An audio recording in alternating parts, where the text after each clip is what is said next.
Ya, ahora sí. Voy a compartir mi pantalla. Se visualiza mi pantalla, ¿no?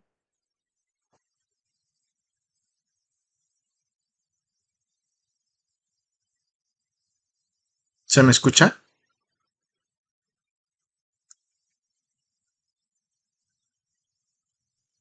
No sé. Ya. Bien. Tenemos las áreas de asociaciones premotora y la motora suplementaria. ¿Ya? Voy a verificar si está grabando. Sí. Que se va a dirigir o bien al núcleo caudado o hacia el putamen. Ay, no me diga que se ha vuelto a colgar otra vez.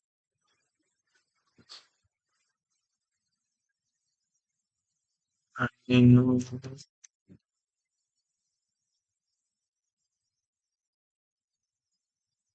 ¿Se me escucha?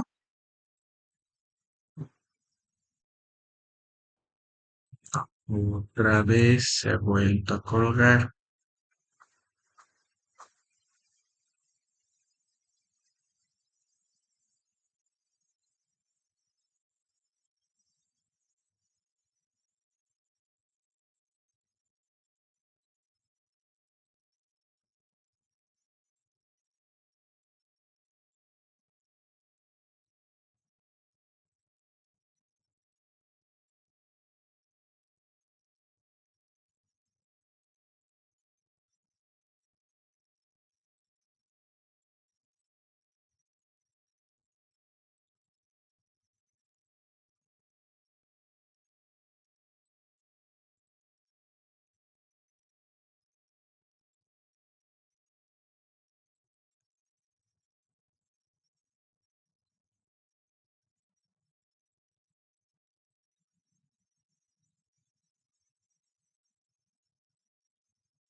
Recording in progress.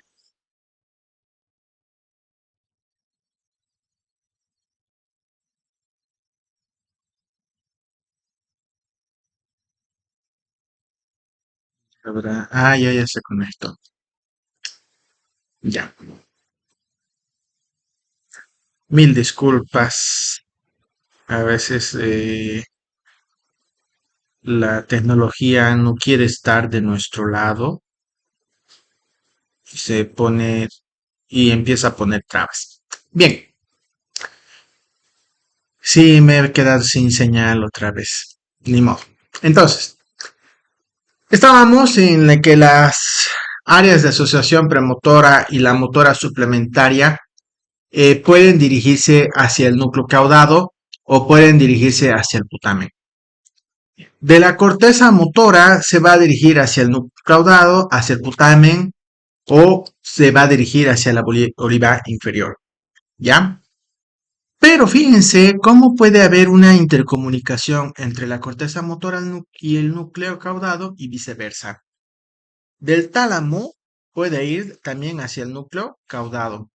Pero fíjense, el cerebelo va a pasar también por el tálamo. Del tálamo puede ir al putamen. O sea, de manera que puede generarse aquí en el cerebelo la señal, pasa por el tálamo, se dirige al núcleo caudado o se dirige al putamen.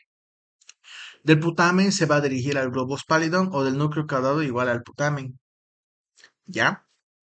Fíjense que también vamos a tener aquí la parte de la conexión de la sustancia negra con el núcleo caudado.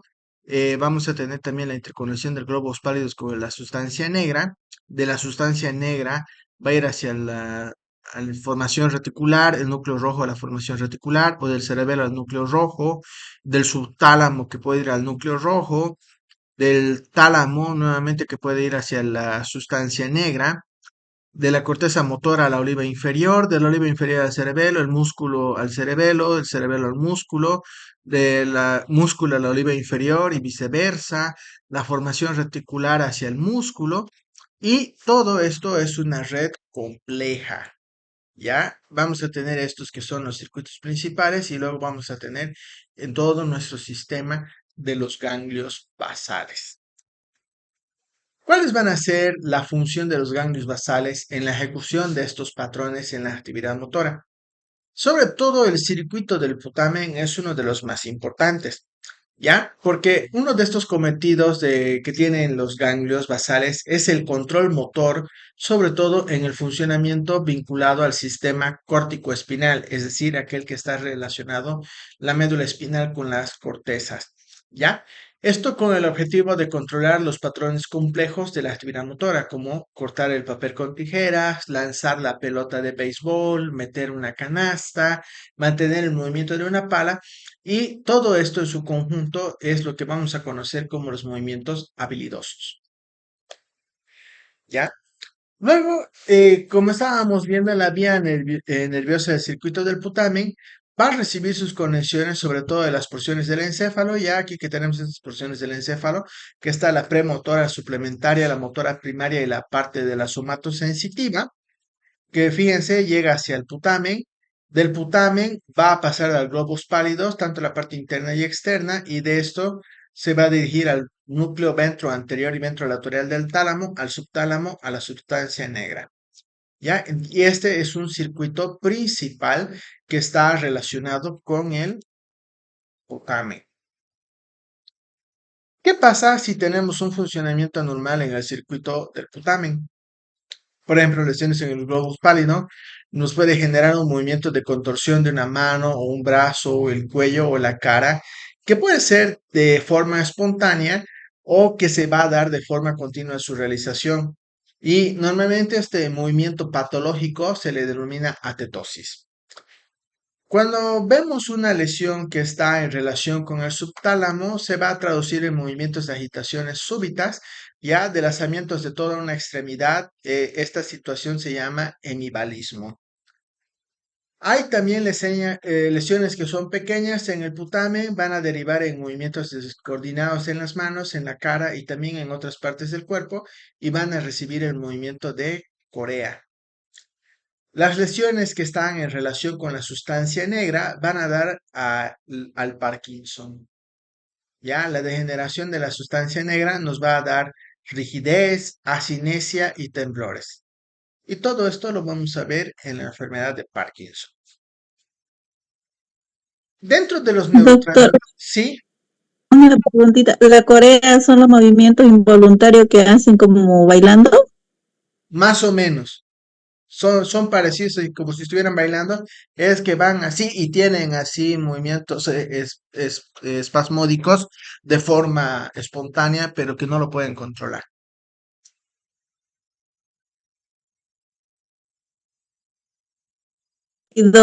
Al cerebelo No, a causa no, de alguna, ¿cómo se llama esto? ¿Atrofia?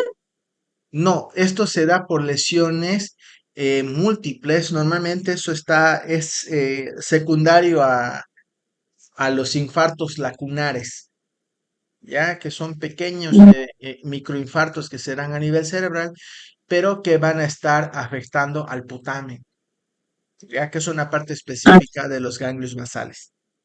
Si fuese en otra ya, zona, no necesariamente va a haber el movimiento de Corea, sino que la lesión específica para que se dé este tipo de movimiento tiene que ser en esta zona. ya, total. Ajá, en el putamen. Ok, ya. ¿Ya? ¿Alguna otra pregunta?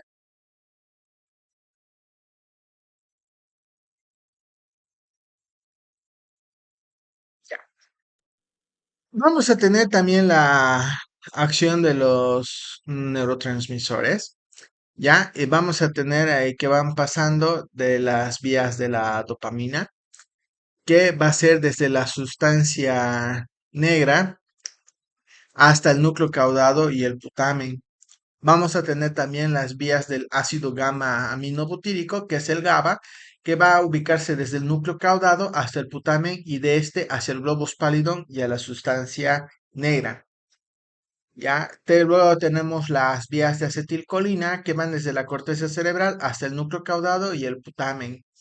Y múltiples vías que son procedentes del tronco del encéfalo y que van a estar segregando noradrenalina, serotonina, encefalina y otras. Doctor, Luego, otra preguntita dígame, antes que pase. La sustancia negra, digamos, ¿cuál es su función ahí? Porque veo ahí que ya. La, sus- bastante. la sustancia negra es la que se va a encargar de la segregación de dopamina, ¿ya? Que es la que va a tener, dependiendo a dónde va a estimular, va a tener una función inhibitoria o excitatoria. Recordemos que la dopamina va a tener más función inhibitoria que excitatoria, sobre todo cuando estamos hablando de la parte del control motor. De manera que cuando se va degenerando esta sustancia negra, no hay la producción de dopamina y por lo tanto se va dando la enfermedad de Parkinson. ¿Y qué pasa con el Parkinson? Las personas están en un temblor constante, ¿no? No tienen control de su organismo, sino que se va dando así pequeñas excitaciones. No es lo mismo que pasa, por ejemplo, cuando una persona convulsiona, que igual van a tener esos temblores, pero estos son por circuitos reverberantes. En el Parkinson no, sino que no hay esa parte inhibitoria y por lo tanto está en un movimiento constante. Va a haber determinados momentos en los que sí va a tener ligeramente el control de su cuerpo, pero ya después va a perder el control, ¿no? Entonces la sustancia negra, su función principal es la segregación de dopamina. Gracias, doctor. No hay por qué. Entonces, otra de las funciones motoras que tienen los ganglios basales es que los neurotransmisores van a ir a actuar específicamente en estos para que se vaya dando el estímulo y vaya pasando, ¿no? De los distintos núcleos de procesamiento de información hasta llegar a la parte específica donde se requiere la acción como tal, que puede ser de la corteza al putamen, del putamen a globos pálidos, del putamen hacia la sustancia negra o de la sustancia negra al putamen, de la sustancia negra al núcleo caudado. Fíjense que estas dos líneas que están viendo están representadas por la dopamina. Estas dos van a ser el GABA, que puede ser desde el núcleo caudado hacia la sustancia negra, o del putamen también hacia la sustancia negra. Y fíjense que desde la corteza, cuando va directo hacia al globus pallidum o al putamen, va a ser principalmente por la acetilcolina. De manera que esto, cuando hablamos de acetilcolina, necesariamente va a ser excitatorio. El GABA sabemos que va a ser netamente inhibitorio. La dopamina puede ser tanto inhibitoria como excitatoria. Y desde el tronco encefálico, que van a llegar a cualquiera de estos niveles que estamos viendo de los ganglios basales, pueden ser la noradrenalina, la serotonina y la encefalina. Uno de los síndromes clínicos ocasionados por la lesión en los ganglios basales, específicamente en la sustancia negra, es la enfermedad de Parkinson, ya que también es denominada como la parálisis agitante. Esta, como le explicaba hace unos minutos a su compañera, se va a dar por la destrucción de la sustancia negra. Entonces el núcleo caudado y el putamen van a estar demasiado activos, ¿no? Sobre todo por la acción y efecto de la acetilcolina. Van a causar una emisión constante excitatoria hacia las fibras córtico-espinales, de manera que van a excitar a toda la musculatura corporal.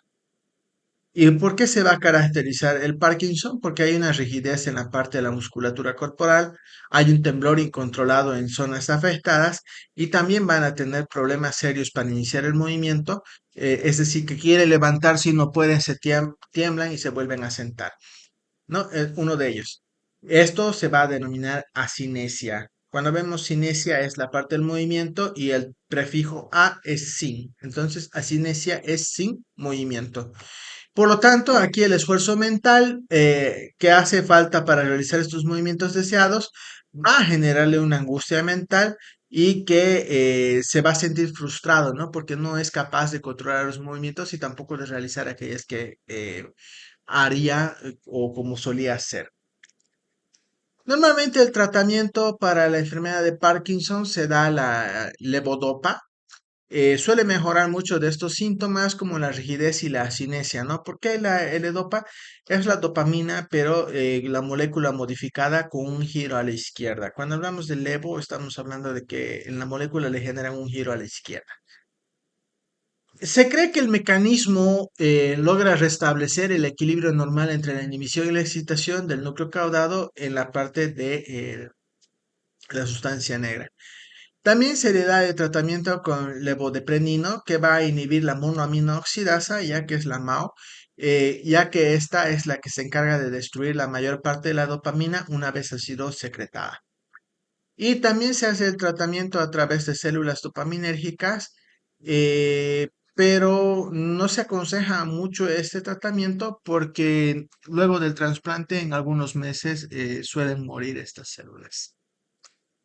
Luego tenemos en la enfermedad de Huntington o la Corea de Huntington, que es un trastorno hereditario que comienza entre los 30 y los 40 años. Este se va a caracterizar por movimientos de sacudidas en los músculos sueltos, ya, y por movimientos graves y deformes en todo el cuerpo. Aquí, en este caso, sí llega a generar demencia. Se piensa que los movimientos que son generados por esta enfermedad van a ser causa de la desaparición de la mayor parte de los cuerpos celulares que van a ser correspondientes a las neuronas que son secretadas del ácido gamma aminobutírico o el GABA, ya en el núcleo caudado y en el putamen, además de las neuronas secretoras de la acetilcolina en muchas regiones del encéfalo. La demencia que está causada por esta va a obedecer normalmente a la pérdida de las neuronas secretoras de la acetilcolina y en especial dentro de las áreas que están dedicadas al procesamiento o del pensamiento en la corteza cerebral. ¿Ya?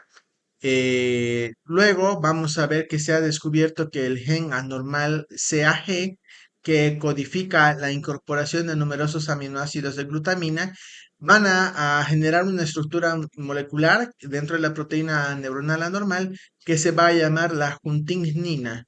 ¿Ya? Entonces, esta proteína juntingnina es la que va a generar los síntomas y nos va a llevar a desarrollar, por supuesto, la enfermedad de Huntington. Doctor, esa es la repetición entonces ¿no? De la, ¿cómo se llama esto? De la guanina, la timina, Sí, sobre eso es, sí, por eso es. ¿sí? Sí. Ah, Ahora, doctor, sí, otra, este, después de la sustancia negra, ¿no se puede reparar otra vez? Digamos, ¿no se puede regenerar? no, Ay, porque hay no, no, pacientes que yo tengo de ajá. que es un temblor bárbaro que con diazepam uno lo calma y su sonda nasogástrica para alimentación, Sí, esos ya porque son no los, pueden anormalidades, ¿no? claro, eso ya es la parte más extrema y avanzada de la enfermedad, ¿no? Ahí sí requieren de otros controles para los movimientos y sí requieren un apoyo constante para hacer cosas básicas como aseo, alimentación, ¿no? Le genera mucha frustración a las personas muchas veces. No se regenera la sustancia negra, pero lo que se trata de hacer el tratamiento es de que tratar de reemplazar nuevamente la dopamina que está siendo destruida y inhibir la monoaminoxidasa, que es la que normalmente destruye la dopamina. Que Lamentablemente, no hay por qué. Lamentablemente, todo lo que está relacionado con el sistema nervioso central, si no hay una célula madre que está dirigida a formar parte de esa estructura, normalmente no se regenera. Si hay muerte celular a nivel del sistema nervioso central, pucha, ya ni modo, no se suele recuperar.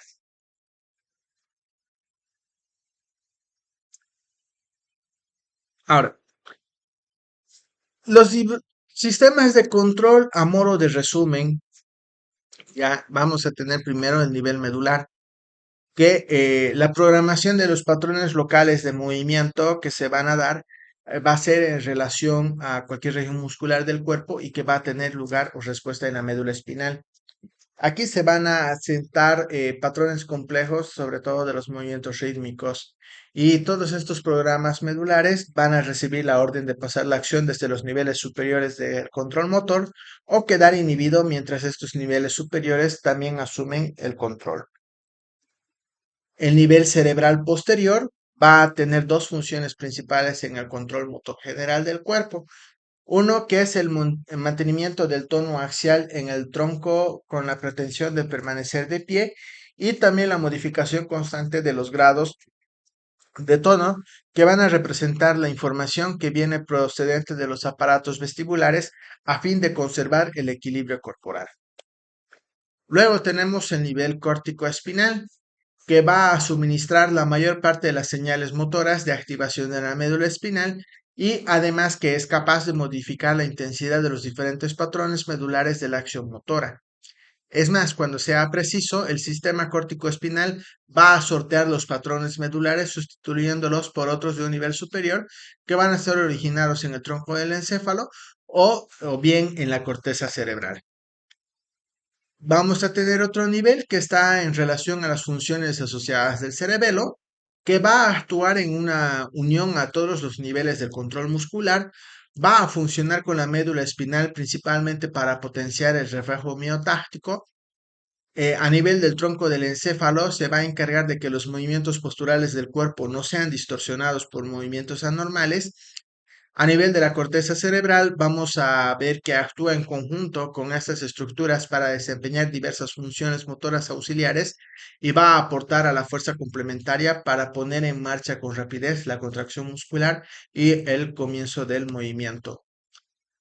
Van a activar también los músculos antagonistas en el momento que es correcto, va a actuar en la colaboración con la corteza cerebral a otro nivel de control motor que nos va a servir para programar las contracciones de forma anticipada que sean necesarias para pasar de un movimiento rápido a otro movimiento rápido de una dirección a otra. ¿Ya? Y todo este cambio va a darse en fracciones de segundo y va a actuar también en los movimientos que deben de ser rápidos. Luego tenemos la función asociada a los ganglios basales, que va a ayudar en la corteza de la ejecución de los patrones de movimiento subconsciente, pero que han sido aprendidos, ¿ya? Van a contribuir también a la planificación de numerosos patrones de movimientos paralelos y secuenciales que la mente va a reunir para ejecutar una tarea intencionada. Y a nivel del control alto o superior va a existir un circuito mixto cerebral que va a comenzar con la actividad del pensamiento en el cerebro y va a facilitar los pasos que le van a seguir, ¿ya? Y van a integrar este proceso de acción y se van a enfrentar a cada situación nebra como la reacción frente a un abrazo inesperadamente cariñoso, ¿no? Por ejemplo, si a mí me vienen y me abrazan, si es alguien conocido y no lo veo de tiempo, puede que le abrace o de vuelta. Si veo que es alguien desconocido y pienso que me puede asaltar, entonces yo voy a tratar de codearlo o separarme y zafarme de ese abrazo inesperado. Entonces, dependiendo de la situación, van a ser las respuestas rápidas y van a ser procesadas a nivel mixto, ¿no? A nivel de la corteza cerebral y los ganglios basales. Bien, en relación con este tema, ¿hay alguna pregunta?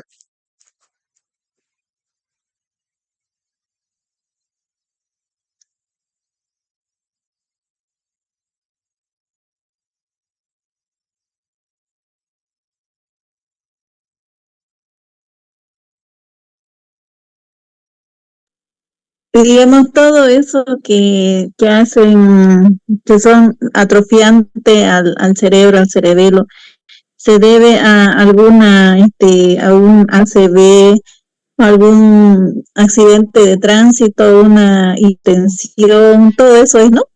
Lo que pasa. Claro, o sea, habría que analizar bien la situación del paciente para decir exactamente qué es la lesión que le está generando. No, no es lo mismo, por ejemplo, un golpe que te pueda dar por un accidente de tránsito que pueda afectarte un pequeño segmento, te genera un pequeño hematoma y se resuelve y no quedas con alguna lesión o que una misma persona tenga el mismo golpe y quede con una secuela porque ha afectado una zona importante y el hematoma que se ha generado ha sido de gran tamaño. Entonces, normalmente no podemos decir en salud uno más uno es dos, porque dependiendo de las distintas situaciones pueden haber diferentes respuestas, pero se van asociando y pueden irse explicando en algunos casos, ¿no? En esta parte.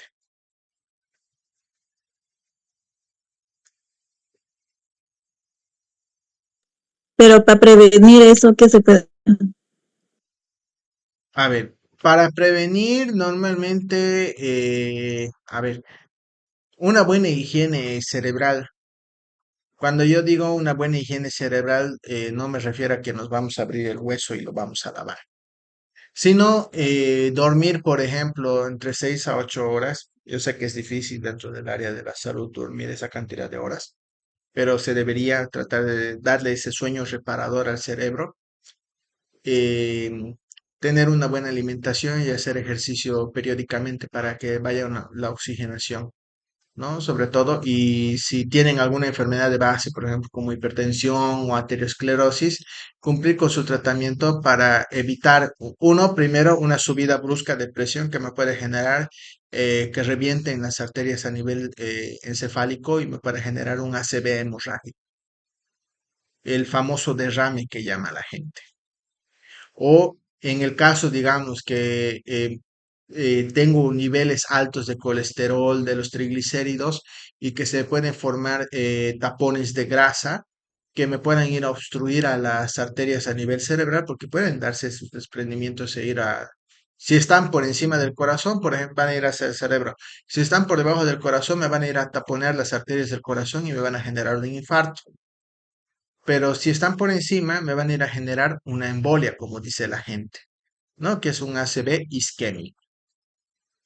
Entonces, depende mucho de las condiciones que tiene la persona sobre los cuidados que se tienen que hacer. Pero lo general es una buena alimentación, oxigenar al cerebro con ejercicio periódicamente y dormir entre 6 a 8 horas, por lo menos. Ya, gracias. No hay por qué. Entonces, vamos a ver el tema de sensaciones somáticas, el dolor, ¿ya? ¿Cuál es la finalidad del dolor? El dolor se va a dar porque es un mecanismo de protección y este va a aparecer cuando se lesiona cualquier tejido y va a hacer que el individuo reaccione alejándose o eliminando el estímulo. Estar sentado mucho tiempo puede destruir los tejidos por falta de riego sanguíneo, por la compresión que ejerce el cuerpo sobre la piel. Y cuando la piel comienza a doler, el sujeto o nosotros nos vamos a cambiar de postura, ¿no? O cuando hay una lesión en la médula espinal y no se le hace los cambios posturales que se dicen, ¿no? Se recomienda cambiarle de posición cada 3 o cada 4 horas. ¿Por qué? Porque después, pasado de ese tiempo, empieza a morirse el tejido y cuando se muere el tejido van a aparecer las úlceras por presión. Y vamos a ver que los receptores para el dolor van a ser terminaciones nerviosas libres. Vamos a tener dos tipos de dolor. Vamos a tener un dolor que es rápido o vivo o un dolor lento. Este dolor rápido se va a percibir después de una milésima de segundo que va a ser aplicada el estímulo doloroso y que puede ser como intenso, conocido como intenso, punzante, agudo o dolor de descarga eléctrica. Por ejemplo, esto lo vamos a sentir cuando hay una aguja en la piel, quemaduras, cuando nos hacemos heridas por cuchillo, hay un shock eléctrico. Ya, estos van a ser de forma superficial y no va a ser percibido por la mayoría de los tejidos profundos. El dolor lento va a tardar un segundo o más para aumentar lentamente en intensidad durante muchos segundos y que incluso puede durar minutos. También se le conoce a este dolor lento como urente, sordo, pulsátil, nauseoso o crónico. Este va a estar caracterizado por destrucción celular y el sufrimiento es insoportable y prolongado. Esto se va a observar en la piel, pero más que todo en los tejidos que son profundos. En cuanto a los receptores del dolor y los estímulos dolorosos, vamos a ver que todos los receptores del dolor van a ser terminaciones nerviosas libres, van a estar distribuidas en las capas superficiales de la piel, así como en los tejidos internos, el periósteo, las paredes arteriales y sus superficies articulares. Estos receptores libres también van a estar en la hoz del cerebro, el tentorio y dentro de la bóveda craneana. Vamos a tener tres tipos de estímulos que van a excitar a los receptores del dolor. Van a ser los estímulos mecánicos, térmicos y químicos. El dolor va a ser rápido y secundario a un estímulo mecánico y térmico, como habíamos visto en la clase práctica en el experimento. El dolor lento va a ser producido también por un estímulo mecánico, térmico y químico. Ahora, las sustancias que nos van a generar algún tipo de dolor químico o de tipo químico, claro, van a ser la bradicinina, serotonina, histamina, potasio, sustancias ácidas, la acetilcolina, enzimas proteolíticas, es decir, que van a ir a destruir a las proteínas, prostaglandinas y la sustancia P. Muchos de estos son sustancias químicas proinflamatorias, ¿no? Cuando hablamos de estas sustancias químicas proinflamatorias son aquellas que ante un estímulo infeccioso o doloroso van a generar un proceso de inflamación. Estos van a hacer que se aumente la sensibilidad al dolor, pero no las van a excitar de forma directa. Y vamos a tener también la falta de adaptación de los receptores para el dolor. Y esto va a incidir en que los receptores para el dolor se van a adaptar muy poco y a veces nada. Va a haber un momento de hiperalgesia que va a ser el aumento de la sensibilidad en los receptores para el dolor. Además de que a mayor velocidad de la lesión tisular va a haber mayor dolor. Una temperatura arriba de 45 grados centígrados también nos va a causar dolor. La bradicinina va a ser la sustancia más responsable del dolor por el daño tisular y la isquemia tisular nos va a causar dolor por acumulación tisular de grandes cantidades de ácido láctico. Se ha cortado.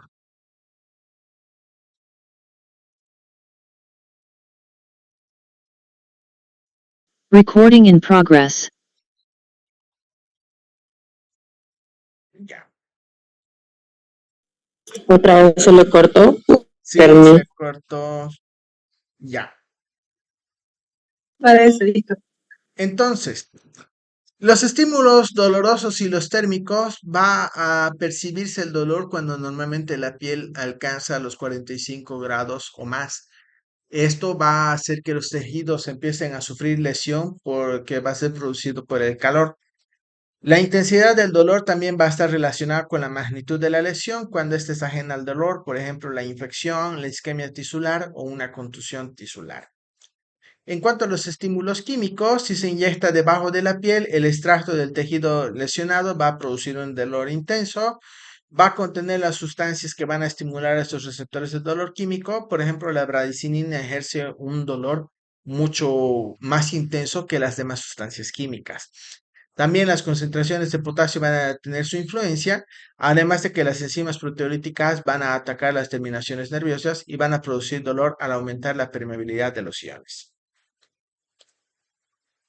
Cuando se interrumpe el ciego riego sanguíneo a determinado tejido, este también se va a volver doloroso a los pocos minutos porque el metabolismo tisular es mayor y este normalmente lo vamos a ver cuando estamos viendo en el miocardio el infarto o cuando lo dejamos el tensiómetro a una presión estática, fija, llega a un cierto momento que empieza a doler.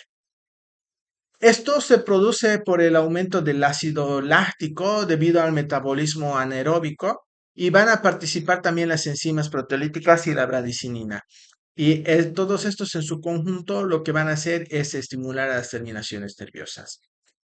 Vamos a tener también el espasmo muscular como dolor, ya este espasmo también conocido como calambre, que va a ser por el efecto directo sobre los receptores mecanosensibles. Esto se va a dar por una acción indirecta al comprimir los vasos sanguíneos y aumentando el metabolismo anaeróbico. Entonces, dolor rápido agudo va a tener un estímulo mecánico y térmico. Cuando hablamos de un dolor lento crónico, vamos a tener un estímulo químico menos frecuente, mecánico o el térmico. Los tipos de fibra, vamos a tener aquí las pequeñas alfa y delta que van a transmitir a una mayor velocidad, ay, perdón, y las fibras C son las que van a estar relacionadas con el dolor lento y crónico. El neurotransmisor está aquí el glutamato, que es la sensación rápida del dolor, y aquí la sustancia P, que es la sensación lenta. La velocidad a la que viaja es de 6 a 30 metros por segundo y esta es de 0.5 a 2 metros por segundo. Hay un factor de alerta que va a ser un factor lesivo que nos va a generar una reacción, mientras que aquí va a ir aumentando de intensidad y al aumentar de intensidad va a generar un cierto tipo de sufrimiento. La vía que llega hacia el encéfalo, la rápida va a ser por la neoespinotalámica y la parte lenta va a ser la paleoespinotalámica. Los nervios espinales, ambos van a recorrer ya hasta el asta dorsal, van a excitar a las neuronas que son de segundo orden, atraviesan la comisura anterior y van a ascender por las columnas anterolaterales.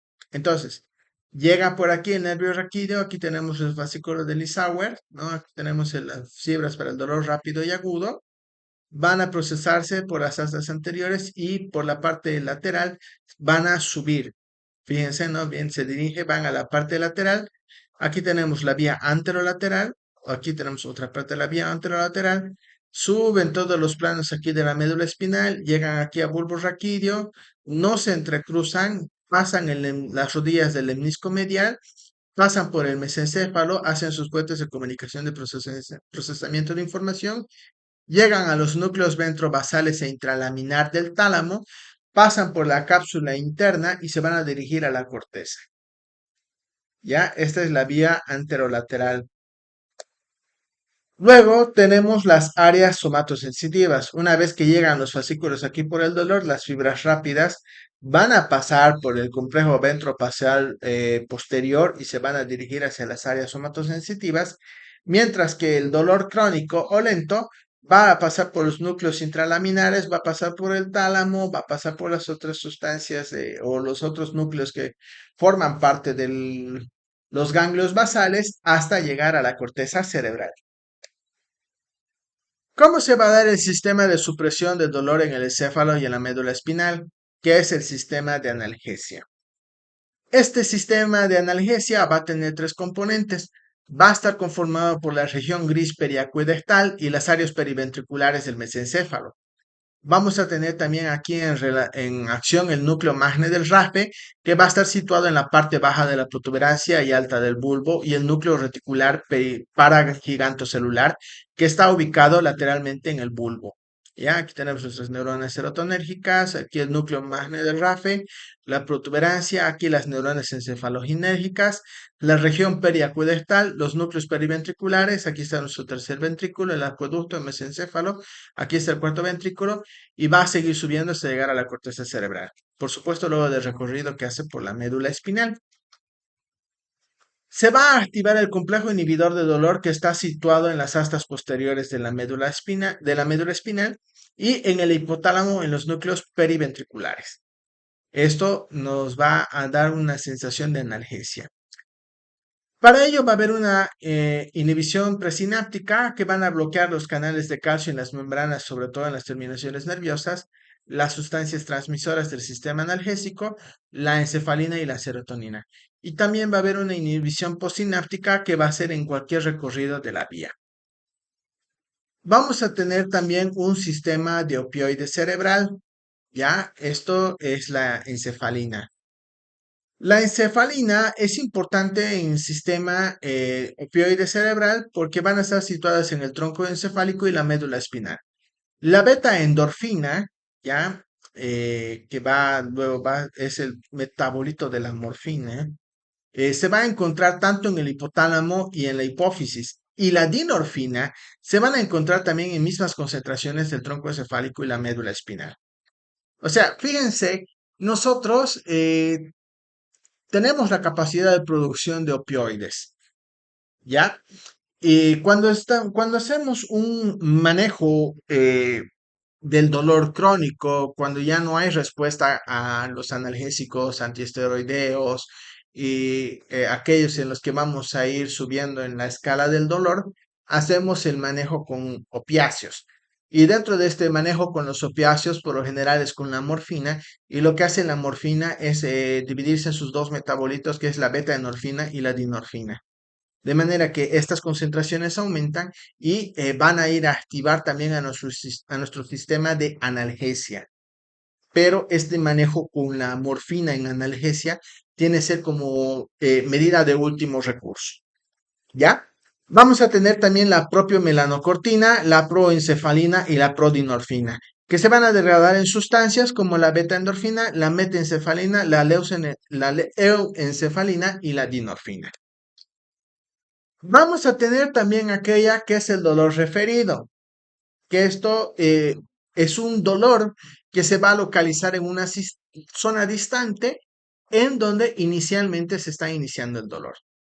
Esto se va a dar por la activación de las ramas de las fibras para el dolor visceral, que van a hacer sinapsis con las neuronas de segundo orden, ya sea la 1 o la 2, y que son aquellas que van a recibir la misma fibra de dolor de la piel. Por ejemplo, cuando una persona está sufriendo de apendicitis, el dolor inicial está en la boca del estómago, pero es un dolor referido. ¿Por qué? Porque a medida que está dándose ese estímulo doloroso, va a activar estas neuronas de segundo orden, ya la 1 o la 2, pero son aquellas que también que transmiten el dolor de la piel. De manera que van a referir inicialmente un dolor hasta que se puede localizar. Entonces, fíjense las zonas superficiales que están normalmente relacionadas con el dolor referido y que están totalmente relacionadas con el dolor visceral. Esto se va a transmitir sobre todo por las fibras sensoriales del sistema autónomo y la vía visceralmente propiamente dicha. Normalmente los dolores referidos van a ser en el estómago, el corazón, el esófago, ¿no? Fíjense, el esófago va a ser esta zona, el corazón esto de aquí, el estómago va aquí, el hígado y la vesícula biliar, la parte del ombligo, el apéndice y el intestino donde va a doler, el riñón derecho, el riñón izquierdo, el colon, los uréteres, donde se van generando los dolores y luego se van haciendo de forma bien puntual. ¿Cuáles van a ser las causas de este dolor visceral? Vamos a tener la isquemia, los estímulos químicos, el espasmo y la distensión de una víscera hueca. El dolor parietal, que va a ser ya sea por el peritoneo, la pleura o el pericardio, que van a ser las capas que van a ser recubriendo aquí el intestino, los pulmones y el corazón, van a ser superficies que están inervadas al igual que la piel, tienen muchas terminaciones nerviosas y que van a discurrir por los nervios raquídeos. Esto puede producirse a una lesión visceral, perdón, es un dolor vivo agudo y se va a pasar por la vía parietal. Ya, como el ejemplo que veíamos del apéndice. Bien, hasta aquí, ¿hay alguna pregunta?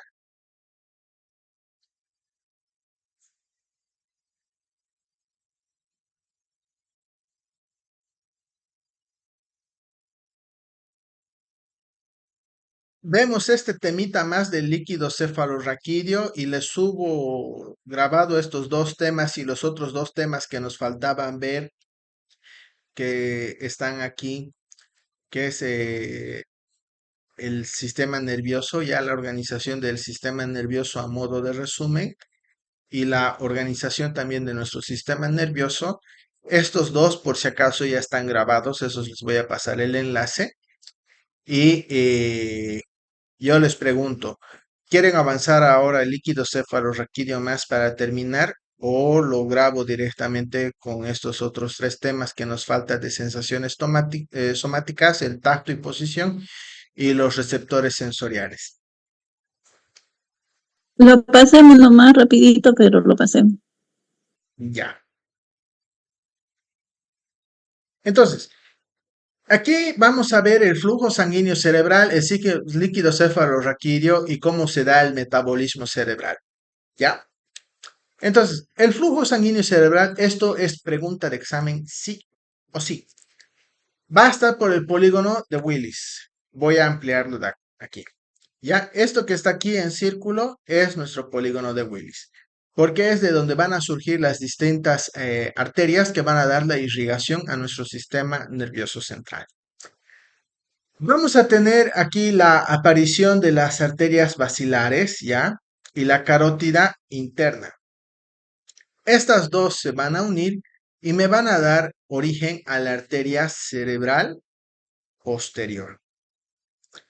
Luego vamos a tener aquí la comunicante posterior y de la comunicante posterior van a surgir la arteria cerebral media. De la arteria cerebral media se une con la comunicante posterior y va a salir la comunicante anterior. Y de la comunicante anterior me van a salir las dos arterias cerebrales anteriores. De manera que arteria basilar que viene de la arteria vertebral, la arteria carótida interna me da arteria cerebral posterior. Continúa su trayecto, digamos, la arteria carótida interna y me va a dar la arteria comunicante posterior. Se bifurca en dos, la arteria comunicante posterior me va a dar origen a la arteria cerebral media y me va a dar también lugar a la arteria comunicante anterior. Y de la comunicante anterior, que es aquí esta unión, ya, me va a dar lugar a la arteria cerebral anterior. Esto es importante porque nos va a ayudar a entender los territorios de irrigación del cerebro y que cuando pase, ya sea un ACV hemorrágico o un ACV isquémico, dependiendo de la lesión que nosotros veamos en la tomografía o en la resonancia, nos va a dar a sospechar cuál es la área afectada y cuáles son las posibles secuelas con las que puede terminar el paciente. ¿Cómo se va a dar ahora el flujo sanguíneo cerebral? El flujo sanguíneo del encéfalo es proporcionado por cuatro grandes arterias. Las dos arterias carótidas, ¿ya? Tanto la interna como la externa, que viene de la carótida común, y las dos arterias vertebrales que me van a dar origen a la basilar. Y los vasos penetrantes van a estar separados ligeramente por el tejido encefálico y una extensión del espacio subaracnoideo que va a ser el espacio de Virchow-Robin. El flujo sanguíneo cerebral normal va a ser a través del cerebro de 50 a 65 ml por cada 100 gramos de tejido por minuto. A esto en el encéfalo va a aumentar a unos 750 o 900 a 900 ml por minuto, mientras que hay que entender que el encéfalo comprende el 2% del peso corporal, pero a lo que recibe del gasto cardíaco va a ser el 15% en estado de reposo. ¿Cuál es la relación que existe con el flujo sanguíneo cerebral? Va a estar relacionado con el metabolismo tisular, además de que varios factores metabólicos van a contribuir a la regulación del flujo sanguíneo cerebral. Está la concentración de dióxido de carbono, la concentración de hidrógeno, la concentración de oxígeno y las sustancias liberadas de los astrocitos. Entonces, el aumento del flujo sanguíneo va a ser en relación a la respuesta al aumento de la concentración de dióxido de carbono o de hidrógeno, con el objetivo de oxigenar nuevamente y que todo ese dióxido de carbono pueda ser eliminado por el pulmón y los hidrogeniones por el riñón. Si falta ese oxígeno, ¿ya? Va a regular el flujo sanguíneo cerebral, es decir, que va a aumentar de más o menos a 0.2 ml por cada 100 gramos de tejido cerebral por minuto. Distintos estudios han demostrado que el descenso de la concentración de dióxido de carbono en el tejido cerebral por debajo de unos 30 milímetros de mercurio va a producir un aumento en el flujo sanguíneo que recibe. Además de que el mecanismo de regulación local va a estar dado por una respuesta protectora en el descenso de la actividad neuronal. La astroglía, como recordarán de las primeras clases, son las células gliales que le van a dar el soporte físico a las neuronas, regulan la composición del fluido extracelular, tienen su función nutricional, que algunas de sus prolongaciones van a conectar con los vasos sanguíneos y con otras neuronas, y van a captar los nutrientes de la sangre y lo van a transmitir a las neuronas, además de que protegen al sistema nervioso de entrada de sustancias extrañas, intervienen en las reacciones inmunológicas y es un desarrollo ontogénico, esto que ayuda a que las neuronas puedan ubicarse en la posición cerebral que les corresponde. También van a regular el flujo sanguíneo ya, porque no solamente van a ser en forma de estrella que le dan sostén y protección a la a la neurona, perdón, sino porque como tienen múltiples proyecciones, van a estar en contacto con las neuronas y los vasos sanguíneos circundantes, nos va a proporcionar un mecanismo de comunicación neurovascular. ¿Cómo vamos a medir el flujo sanguíneo cerebral? Se va a inyectar en la arteria carótida externa una sustancia radioactiva, como ya sea el xenón radioactivo. Se va a recoger la radioactividad en el segmento cortical a medida que va atravesando el tejido cerebral y se va a ir proyectando para saber exactamente cómo se da el flujo sanguíneo normal y en cuánto tiempo lo hace. La autorregulación de este flujo va a proteger al cerebro de fluctuaciones en la presión arterial. O sea, la presión arterial puede subir o bajar, pero el control propio del flujo sanguíneo va a ser de que no sea brusco. ¿Ya? Bueno, eso es lo que les hablaba hace un momento. La presión puede descender y puede darse en algunos niveles bajos en este flujo sanguíneo cerebral, sobre todo en el sueño. Y el flujo sanguíneo cerebral va a estar autorregulado por el intervalo de la presión arterial desde los 60 hasta los 140 milímetros de mercurio. Vamos a tener también una función del sistema nervioso simpático como un control del flujo sanguíneo cerebral, porque hay una inervación que asciende desde los ganglios simpáticos hacia la parte superior del cuello, llegando al encéfalo, que va a ir acompañando a las arterias cerebrales. Cuando la presión arterial media sube hasta un nivel alto, como cuando se hace ejercicio, el sistema nervioso simpático lo contrae y las arterias cerebrales se vuelven más pequeñas. Esto es importante para poder prevenir las hemorragias vasculares en el encéfalo o la aparición de ictus en el cerebro. La microcirculación cerebral va a darse por los números de capilares que están dentro del encéfalo y va a ser en relación de las necesidades metabólicas y estas sean mayores. Una característica importante es que van a ser menos permeables ya que los capilares sanguíneos en relación a cualquier otro tejido del organismo. ¿Qué es el ictus cerebral? El ictus cerebral va a estar causado por el bloqueo por placas ateroscleróticas. Estas tienen la capacidad de activar el mecanismo de coagulación sanguínea, haciendo que se forme un coágulo y se bloquee el flujo sanguíneo en la arteria, lo que va a llevar a la pérdida súbita de las funciones cerebrales. Una cuarta parte de las personas que sufren el ictus, la presión arterial elevada va a hacer que uno de los vasos sanguíneos se rompa, ¿ya? Los más frecuentes se van a dar en la arteria cerebral media, que irriga la porción intermedia del hemisferio cerebral. Entonces, fíjense, aquí lo vamos a ver en los territorios de rojo, ya que es la arteria cerebral anterior, este azul, la arteria cerebral media. Fíjense cómo la arteria cerebral media tiene un gran territorio de irrigación. Luego tenemos las ramas profundas de la arteria cerebral media. Aquí tenemos la arteria coroidea anterior, que es rama de esta hasta acá, y la arteria cerebral posterior, que está en la parte del temporal, y el núcleo rojo, el tálamo y el subtálamo. Normalmente, si estos vasos se ven interrumpidos en el lado izquierdo, va a sufrir una demencia al dejar de funcionar el área de comprensión del lenguaje de Wernicke y también se va a ver incapaz de perder el área motora, que es la parte de Broca.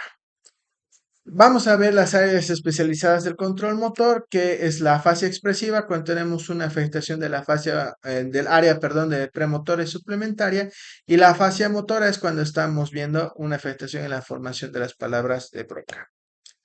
El ictus, como ya habíamos visto, se va a producir por un taponamiento o que es el obstructivo o el hemorrágico que se va a dar por un aumento de la presión y revienta cualquiera de estas arterias.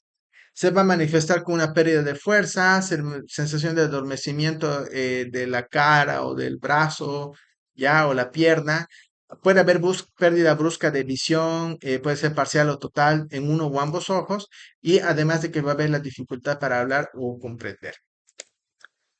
Ahora, ¿cómo se da el sistema de líquido cefalorraquídeo? Hay que tomar en cuenta que toda la cavidad que encierra el encéfalo y la médula espinal va a tener una capacidad de 1600 a 1700 ml. 150 ml están ocupados por el líquido cefalorraquídeo, perdón, y el resto por el encéfalo y la médula. Este va a estar presente en los ventrículos cerebrales, en las cisternas que rodean por fuera del encéfalo y el espacio subaracnoideo. Principalmente tiene una función amortiguadora, ya que va a proteger al encéfalo dentro de la bóveda sólida, ¿ya? Y estos van a tener una densidad aproximada. Cuando se da un contragolpe es que cuando hay un golpe intenso en la cabeza puede no dañar el encéfalo en el mismo lado, sino por acción del lado opuesto. Si la contusión ocurre en el mismo lado donde actúa el impacto, se va a denominar lesión por golpe, mientras que si es del otro lado se va a denominar lesión por contragolpe. ¿Cómo se forma el flujo? ¿Cómo fluye y cómo se absorbe? Se va a formar a una velocidad de 500 ml diario ya eh, en los ventrículos laterales.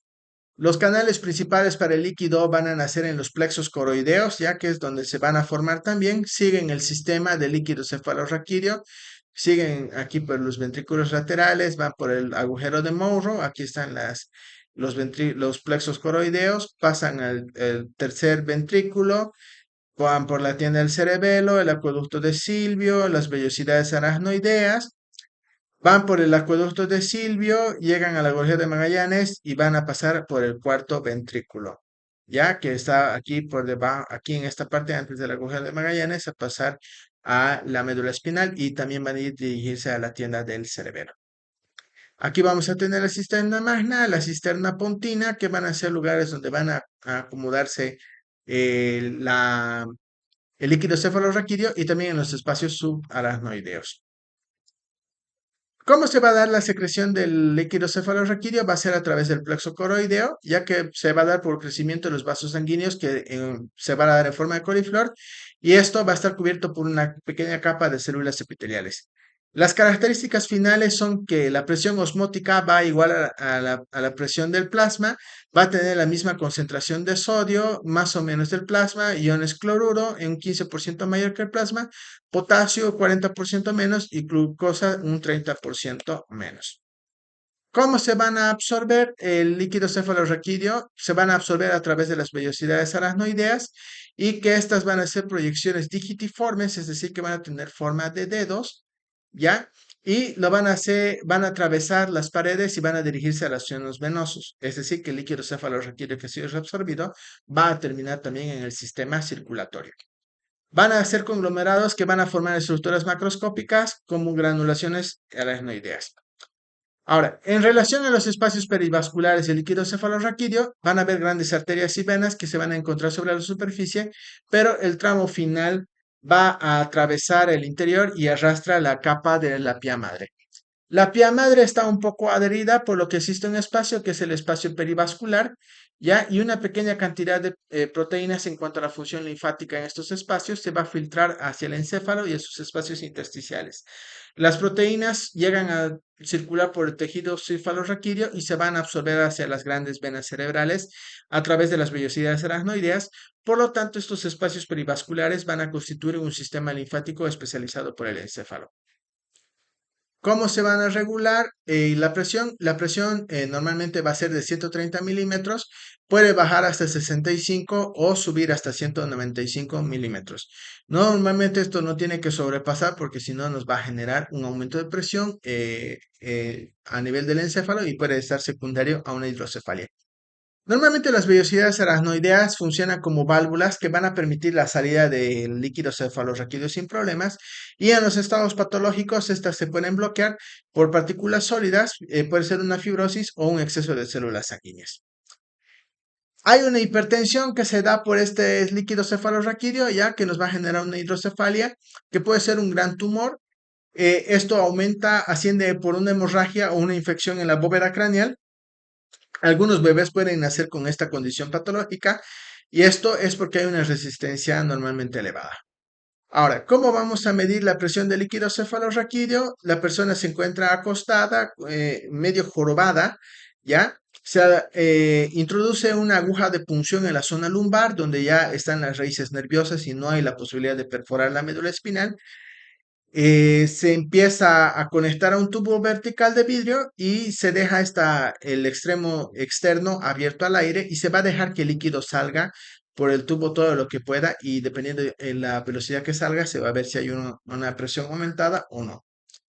Ahora, fíjense cómo va a provocar un edema en el disco óptico o el edema de papila por un aumento del líquido cefalorraquídeo. Esto se va a dar porque la duramadre se extiende como una sábana en torno del nervio óptico y después se va a continuar con la esclerótica. Entonces, si hay un aumento de presión, va a haber una afectación aquí en el nervio óptico.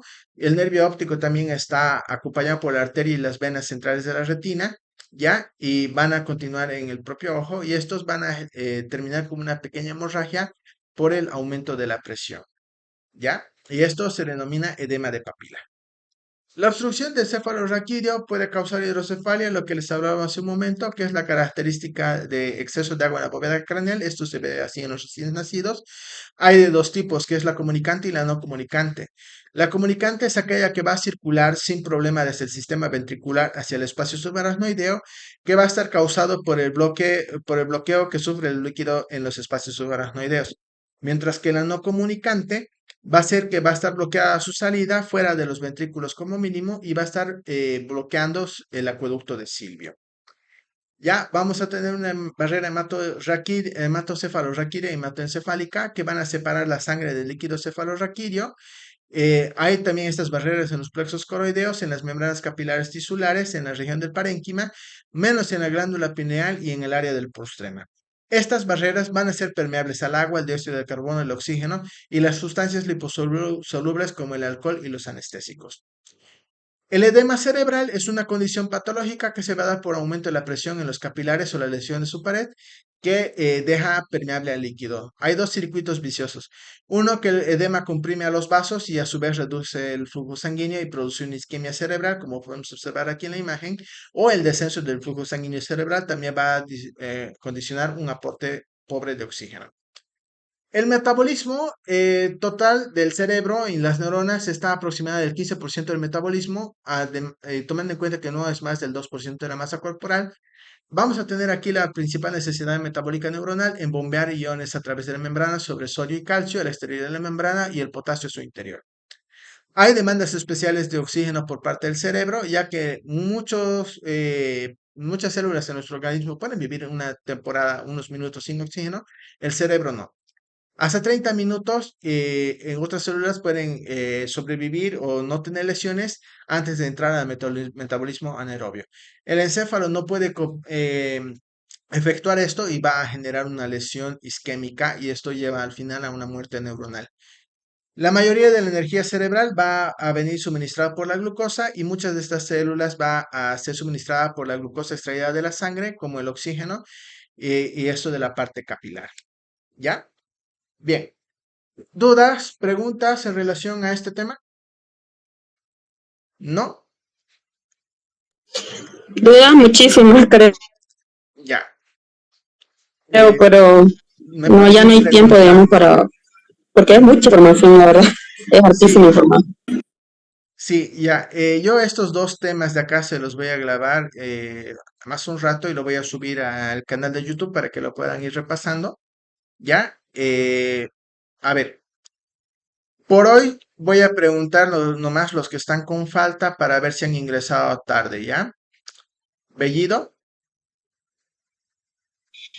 Presente, doctor. ya. Calle, Presente, doctor. Camacho, Velasco, Presente, doctor. ya. Vélez, ok. Bien, les agradezco por su tiempo. Se los voy a grabar esos dos temas que quedan pendientes. Los otros dos temas se los voy a pasar ahora. Eh, bueno, nos vemos mañana en metodología de la investigación. Que tengan una buena noche. Doctor, ¿y el examen va a ser de todo lo avanzado? ¿Cómo va a ser? Sí, de todo lo avanzado va a ser. Eso incluye ese último tema que preguntó, Sí, que explicó. Pero es mucho, doctor. los últimos temas también que les voy a pasar está incluido ahí lo que va a entrar. La parte más importante, a donde sea más énfasis y donde repetía más, es lo que más va a entrar. Lo otro no. Ya yo sé que es mucho, son 10 temas que están entrando a su parcial, pero es todo el contenido de neurofisiología. ¿Ya? Doctor, ¿lo tiene? ¿Está en el, cómo se llama? ¿Está en la plataforma? Está en el Drive y lo voy a ¿No? subir a la plataforma. Sí, O sea, usted dice lo que avanzamos hasta hoy, dos temas más. 4, porque nos faltaron 4 temas por avanzar. Es mucho, doctor. Y de eso más vamos a dar examen, doctor. Ujú. Es que debimos repasar hoy día más o menos qué se iba a entrar en el examen. No se preocupen, no va a estar Está. difícil el examen. Si ustedes van a Ya ver fuimos. la última parte de los 2 videos que les mostré que ya están grabados, mucho de lo que se ha hablado está ahí en resumen, ¿ya? Sí, pero Para lo que que pasa puedan es que entender. Pero doctor, vamos a cada ver materia teoría, tiene digamos. 47 diapositivas. Ya. A ver, por eso. Lo que pueden hacer y les puede resultar más fácil para que vean los puntos más importantes es que pueden utilizar claude.ai. Ustedes le colocan ahí el enlace de los videos y le dicen en relación a este video, proporcióname los puntos que son más importantes y les va a resumir incluso lo que van a tener que estudiar. Eso está en internet. Lo buscamos Sí. en internet y nos va a aparecer ahí. O es una aplicación. Es una inteligencia artificial que ponen ahí su nombre en Google, claude.ai, y les va a aparecer. Es como ChatGPT, más o menos. Incluso Doctor, con y esos ChatGPT, temas que falta avanzar, ¿no lo puede dejar para un práctico y no incluirlo en el examen? Y que el examen ya es el sábado y mañana es viernes y tenemos examen también de otras materias. el examen ya está hecho, ya están con esos temas. Por eso yo les voy a pasar los videos ya grabados. El problema ha sido que el jueves ese hubo feriado nos ha desorganizado totalmente. Yo no sabía que podíamos pasar clases, hubiéramos pasado clases normales si no estuviéramos en esta situación.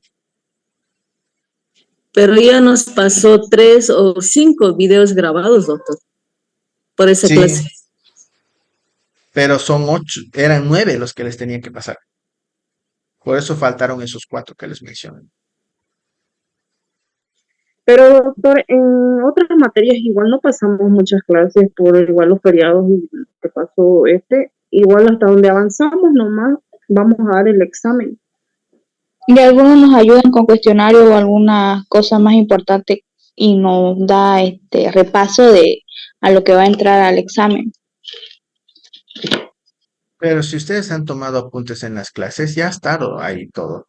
Lo que se les ha dicho que cuáles son posibles preguntas de examen y qué es lo importante que tienen que conocer. No está difícil su examen, no se asusten. Yo creo que ya me aplacé, doctor. Es que sí nos asustamos porque, imagínense, faltan 4 temas. Sí hemos tomado apunte, digamos, y hemos estado viendo los videos de las clases que ya pasamos, pero lo que nos asusta es lo de hoy. Por ejemplo, esta última presentación ya yo prácticamente no retuve nada, y más 4 temas que nos faltan, o sea, y a un día del examen es prácticamente imposible, digamos, ¿no? Porque aunque tuviéramos todo el día disponible para estudiar, no, imposible que el cerebro retenga tanta información, digamos, es harta teoría. Porque Ya, a mañana ver, hay metodología. pero metodología no es tan difícil. A ver, Puede ser para el último sábado. Pero, doctor, no es la única Pero igual materia es que un tenemos examen, ya, doctor. a ver, les voy a decir las diapositivas que van a estudiar, que va a entrar sí o sí en el examen. Sí, Cerebelo, por favor. Por cerebelo y, favor, doctor. cerebelo y funciones del control motor. Esta parte de aquí del mundo del sistema nervioso.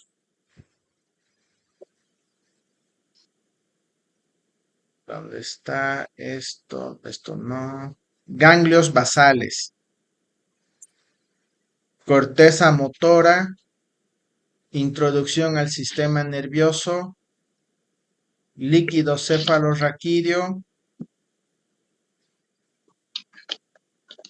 Organización del sistema nervioso. Sinapsis neuronal. sistema nervioso simpático, parasimpático y transmisión sináptica.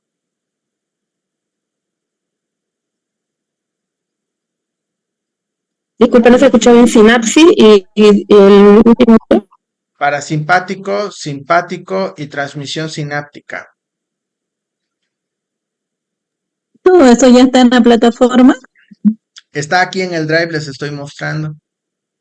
En el enlace está en la descripción del grupo. Y no, a veces no se sube todo a la plataforma porque algunas diapositivas exceden del tamaño. Por eso es que yo les facilito también este enlace Drive.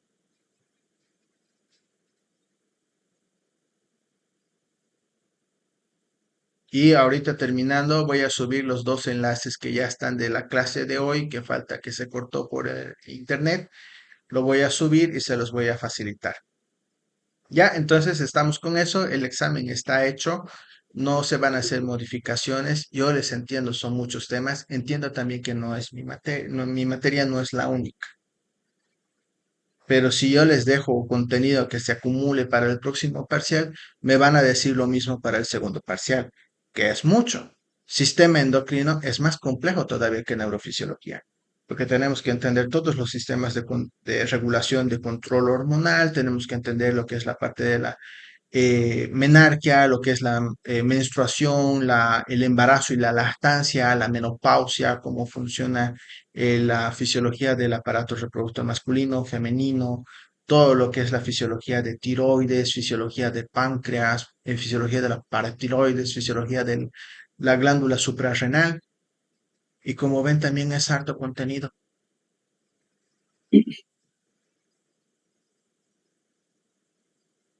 ¿Ya? Entonces, en eso quedamos.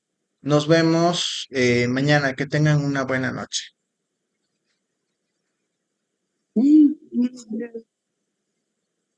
Hasta luego, doctor. Hasta luego. Buenas noches.